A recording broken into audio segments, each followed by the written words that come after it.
we really want to kind of shift the historical damages that have been done to our community. That community is North Preston, Nova Scotia.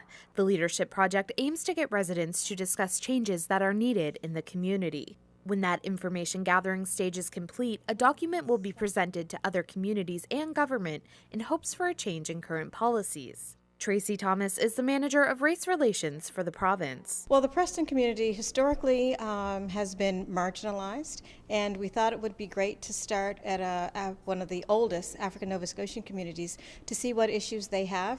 Thomas says one of the biggest issues highlighted so far is the lack of access children have to educational resources when it comes to the history of their community.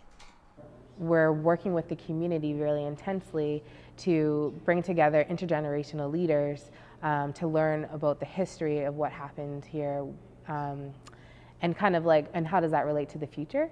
Lamia Reddick is a Preston resident and a consultant for the project. She says not preserving Preston's history is damaging to the future of the community's young people. African Nova Scotian and Indigenous youth go through school and we never hear stories about us. We never see our histories reflected in the textbooks and stuff. And so that, I think, does it does damage to our soul. It does damage to our psyche to kind of go through school and not be recognized for the contributions. The project is a collaboration between the Nova Scotia Human Rights Commission, Reddick's company Lamia Connects, and the social innovation group New Leaf. It's being funded by the province.